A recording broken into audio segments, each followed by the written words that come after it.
Hey, what's up, everybody? Daniel's son here. Yeah, man, it's been a while since I've done a review. As a matter of fact, I looked a few minutes ago to see when my last review was, and it was June 3rd.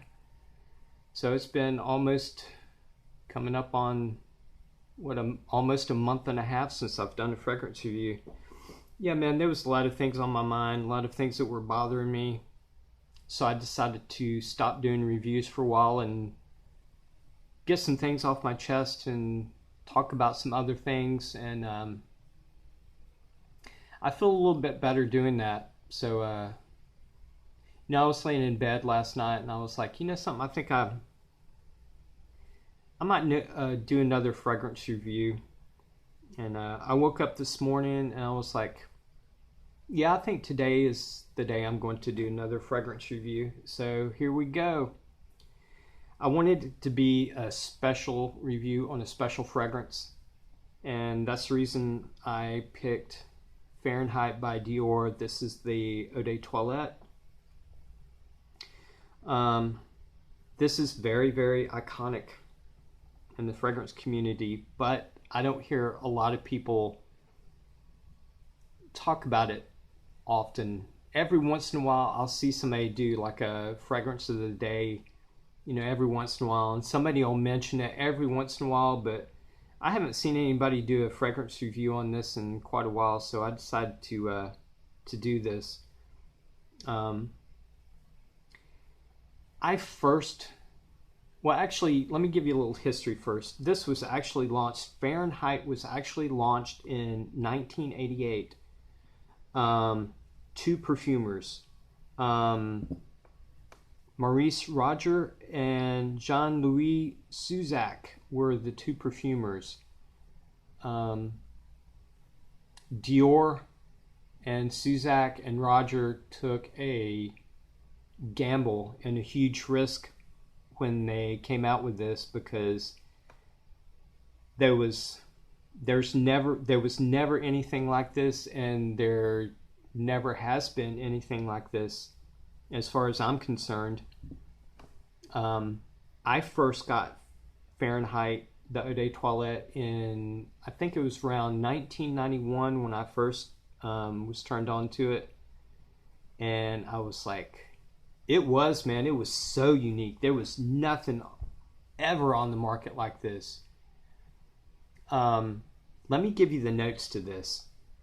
Now, I went to the Dior website to get the official notes, and here's what the official Dior website has listed as the notes.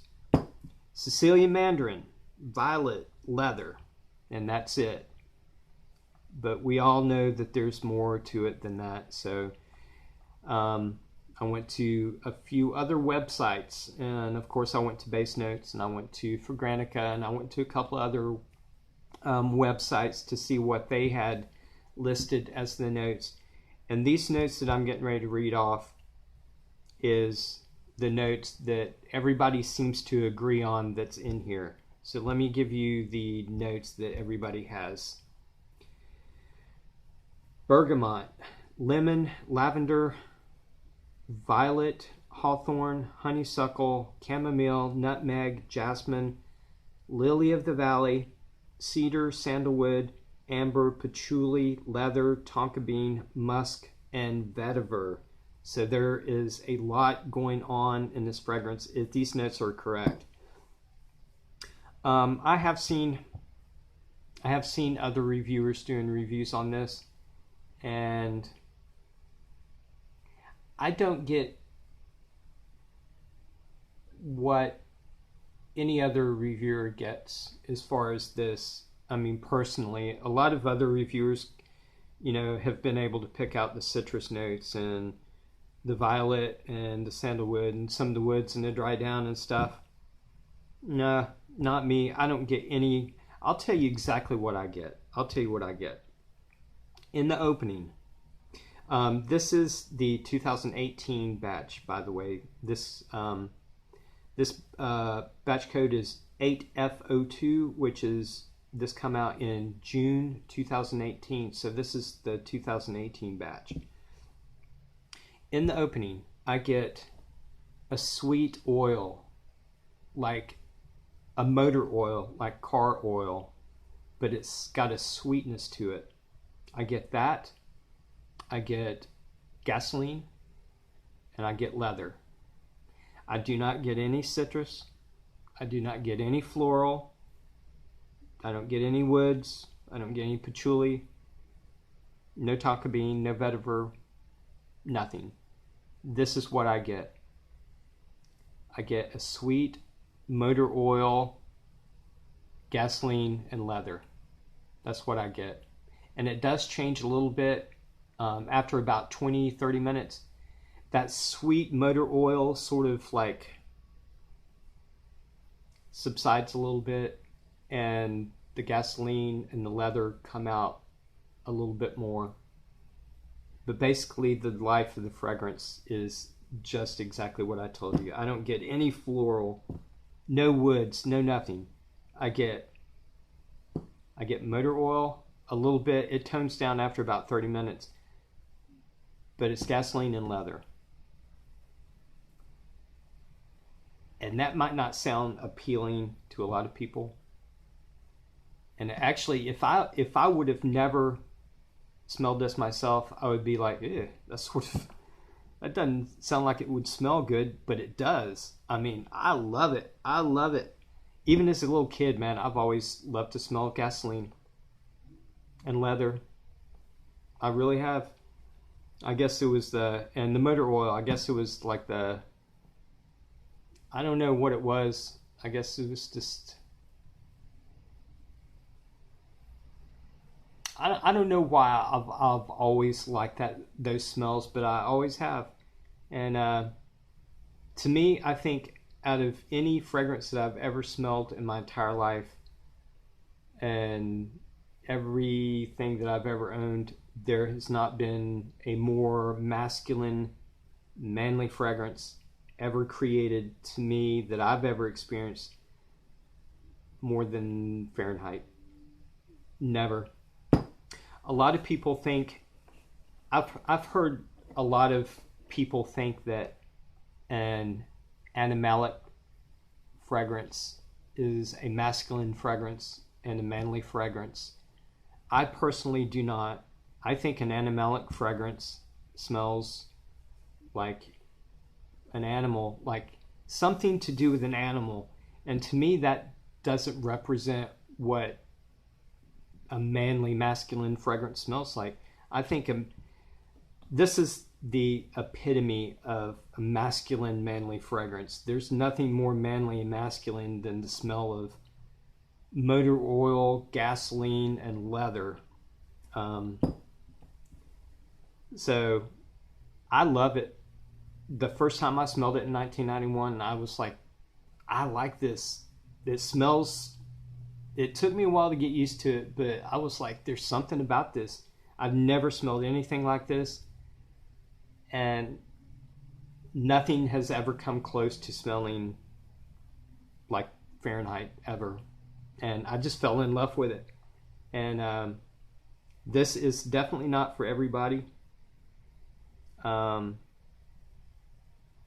But I think everybody should experience it at least once. You might not like it. You might fall in love with it, but you might not like it. But I think everybody should experience this at least once, just to, because sometimes if somebody says, fragrance smells like motor oil, leather, and gasoline, it might not smell appealing, or you might not think of it as being appealing, but it actually is. There's something about it that's just like really cool.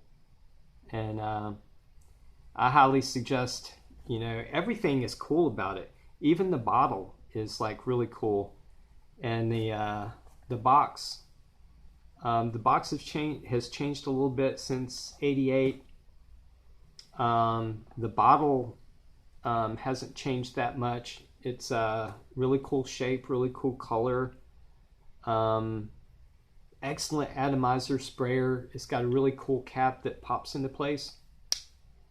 It's got your Christian Dior on the cap. I don't know if you can see that, but everything about it is cool. Everything is so cool and masculine. And it's just the epitome of cool and masculine to me. I'll put a link in the description on where you can get this. I would suggest getting a sample first, because like I said, if you are accustomed to, you know, sweet florals and stuff like that, you might want to get a sample first to try it, because this is not your typical mass-pleasing fragrance. So get a sample, or either I'll put a link in the description on where you can get a 50 ml for $48.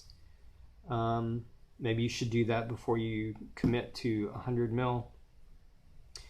Man, the rating, I would give this such a high rating. The only thing that would keep it from getting like a 10 out of 10 as far as everything would be, I mean, especially the uniqueness, I would give this 11 out of 10 because it's so unique. The only thing about this fragrance that I could think of,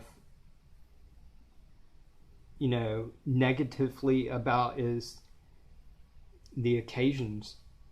I mean, I think this is more of a personal fragrance. I don't know what occasions would really be great for this. I don't know if a date fragrance would be good, because I don't, you know, you just have to think of it about yourself. What would be a good occasion to smell like motor oil, gasoline, and leather? You know, so I think you're sort of limited on where, you know, you could wear this maybe. But yeah, man, I love this fragrance. I really do. You know, the reformulations, there's so many myths about reformulations. Everybody has it in their head that if something's reformulated, it's bad or not as good. I do not believe that for a second. I don't believe that. I think it's a myth. Now, there is times where I think the original formulations or formulas are way better than the reformulations, but there has been a lot of reformulations that I think is much better than the original formulations, and this is one of them, I think.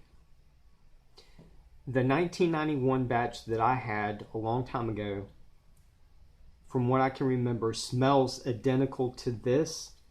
The only difference is this is toned down a little bit to where it's not so aggressive and strong, and I think that's actually a good thing, because this is actually aggressive enough just to smell. But if you had a beast mode projection, and if it was any stronger, you wouldn't be able to wear it anywhere, you know. So I think this reformulation is actually better than the original, because it's more wearable than the original, but it still smells exactly the same from what I can remember. But I highly recommend it. I'll put the link in the description on where you can get this. So yeah, man, it felt good doing the review again. Maybe I'll do one, you know, in the next week or something. But anyway, I hope y'all have got something from this review. And if you haven't got your nose on this, get your nose on this, and at least get a sample and smell it at least once, if nothing else. You know, go to the mall or somewhere where they might actually sell this, and maybe you can find some samples and squirt it on your arm somewhere or something. But anyway, I love you guys, and I hope y'all have a good day, and I'll talk to you later. All right, bye.